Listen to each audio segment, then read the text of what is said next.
Alright, what's going on, guys? It's Jeff, back here over on some more X Defiant. So I am absolutely heartbroken. The double XP has ended for the weekend. Now, I am thankful and happy that Mark and them turned the double XP on. All of the ARs are done. I was able to finish the MDR, AK, ACR, and the M60, and half of M249 LMG. So the only weapons I have left is this LMG and the RPK. This is a current build that I'm using. This probably is my favorite LMG, unless the RPK is somehow like this crazy good thing. It somehow feels exactly like an AK, but slower. I really just don't think it'll feel better than this current weapon. Also, I mean, my M60 was absolutely frying. This was also the build that I was using here. The rapid fire barrels seem to make a massive difference, and before I ended up unlocking the rapid fire barrel, I would just use the muzzle booster. It does hurt your recoil, but the recoil is like very easy to control generally on this game. I mean, you can make it crazy, but generally for most builds, it's not too insane. The rapid fire barrel seems to help a lot with TTK. That's just, in my experience, rapid fire does more than heavy, for the LMGs in particular anyway. Feels like the TTK is more consistent, I can win close range, that kind of stuff. Now, I could swap the heavy grip for quick draw as well, just for more, but it handles pretty well. We're around 3 days away from being able to have access to Elden Ring Shadow of the Erdtree. Also, by the way, I have to thank everybody so much for all the love and support on my last video with Elden Ring. It didn't really go according to plan, but people enjoyed watching me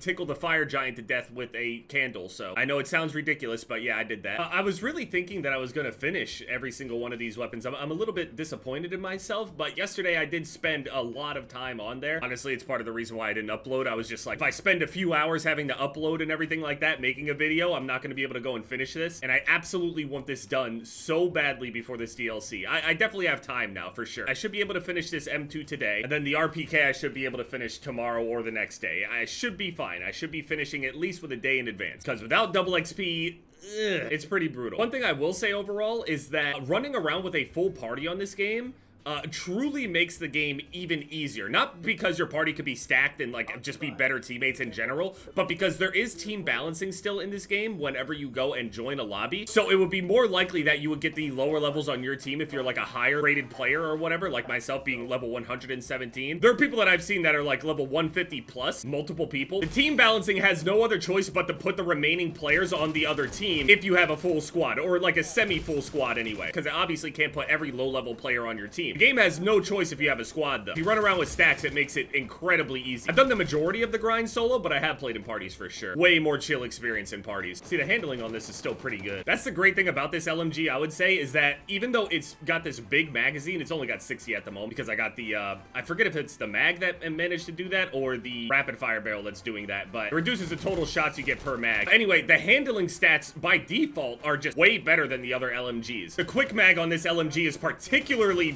really fucking good. It goes from like an 8-second reload down to like a 2.5, 3-second reload. Way better than the other ones. So apparently Elden Ring DLC stuff ended up leaking. Now, I know that I talk a whole lot about leaks and stuff like that for Call of Duty or whatever, but again, Call of Duty leaks, they're really not special or anything like that. It really doesn't matter. We're gonna get a new one every single year. It is simply not the same as a From Software leak. I'm not gonna be talking about it or whatever, but it seems like we're gonna be getting a whole bunch of different bosses and stuff. I tried not to look too deep into it, but, you know, inevitably I ended up seeing some images. But again, you can never really get that first playthrough on the game back. You can never really get it back. That's the nice thing about Elden Ring, though. You can really just play the game in any way that you want. Builds, difficulty, style, pace. What an amazing game. I've watched so much lore stuff from like 20 different channels. Also, thanks to Exclusive Ace's video on the LMGs, this LMG gets one less shot to kill if you just ding one little headshot. So using the rapid fire barrel and then just like generally shooting near the chest, you tend to just like get like one lucky headshot in there randomly and they just instantly die. So good.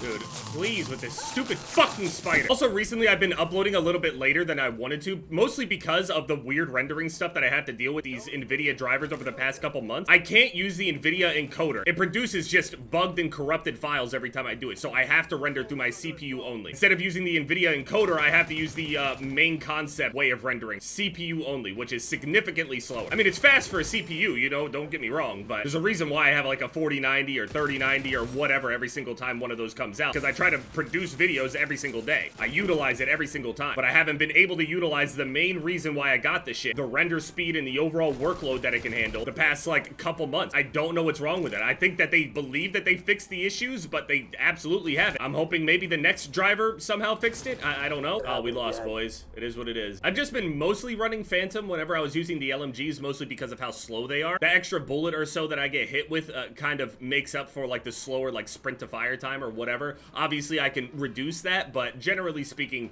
I just run around with Phantom instead. Flashbang grenade kills. That guy got 26 flashbang kills. That is horrible. My general rule of thumb is like, if everybody is running Phantom, for example, I end up running DedSec. Okay, I mean, I got like 3 levels that game. Well, more like 2, almost. I exceeded 3 levels, but didn't gain exactly 3 levels worth, or like 2.5. So you go from, with double XP, around 5 to 6 levels a game, you know, with around 70 kills or so, down to 2.5, which is just so brutal. I don't know boosters in here. Maybe there's a new challenge or something? Challenges. Renews in 2 days. Okay, I don't got time for that then. Yeah, that's all my double XP. I have to do this the old-fashioned way. Now, I'm still really stuck on what I'm going to do with Elden Ring. Do I really want to go? Like, I feel like people are going to be upset at me if I just go through the DLC smashing every single thing in my way with the greatsword. Jump attack, spam, posture break, just stun lock everything to death, and just utilize no new weapons. Like, I just go and get like new weapons and I go, oh, that's cool, and then I just put the greatsword back on. Or should I actually utilize the new weapons? I feel like utilizing a new weapon would keep people engaged more, but at the same time, like, the character in me wants to just smash through everything with the Ultra Greatsword on the first one. Again, I also have multiple characters that I could just queue back into it for a second, third, fourth playthrough. And some of the stuff that I've been hearing, I mean, if we had been able to get multiple playthroughs on just the default game with all of the build variety and different routes that you could take with different endings and stuff, and the DLC could potentially add even more, I mean, the first run should be very simple, I think. I think I should actually just smash through everything with the Ultra Greatsword and then just hop onto a different character and try something else. Of all of the weapons that have been shown so far, I think the one that I'm most interested in is like the Kodachi,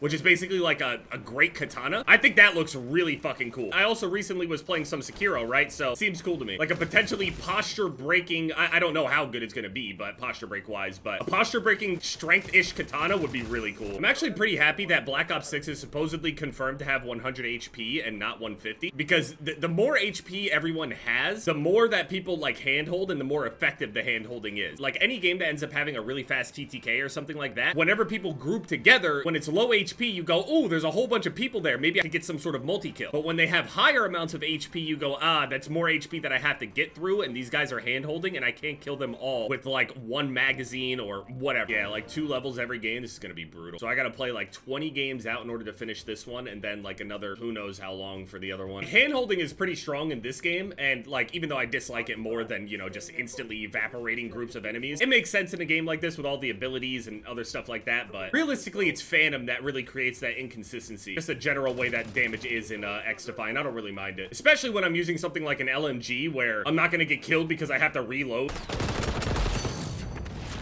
Barrier up.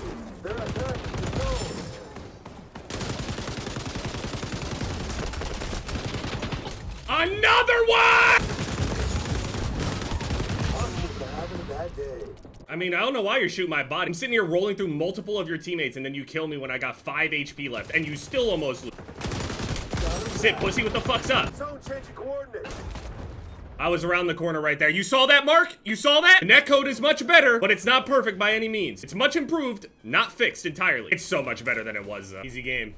Lucky there's no voice chat. You let me talk to the other team, I'm talking mad shit to anybody that's shooting my body. I did 12,000 damage. Went damn near -20. I almost dropped 100 kills on you. You went -20 and you have the audacity to shoot my body. We're not even in the same stratosphere. Yeah, that was like 80 or 90 kills, and this is how much weapon XP I end up getting. Like, it's not horrible, but like, man, if you're somebody that's not dropping like a good amount of kills every game, it's brutal. Yeah, anyway, that's the plan. I'm just gonna end up finishing this, and then that's literally every single weapon in the game, gold. Now, the question is, if there's going to be multiple mastery camos, I'm trying to figure out exactly how this is going to work. I mean, the only way that I can imagine that this will work, well, once I go and get everything gold, I already know that other people that have already gotten everything gold, like well over a week or 2 ago at this point, and there is no reward yet for getting all of them gold. I don't even know if there's a specific reward for getting every single one of them gold. There might just be like new mastery camos that are added to the end of it, so it doesn't make that much sense to me. Okay, so say I get gold on every single weapon, then it were to unlock like this new mastery camo that they ended up previewing in season 1, right? How is it that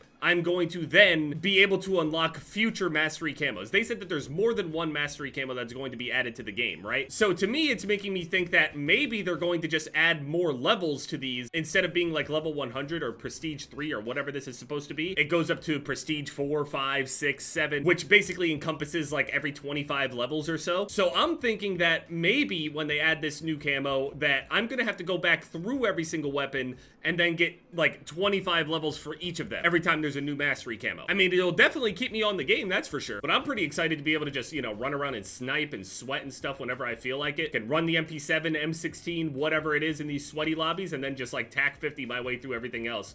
Fuck the M44, I still don't like that gun.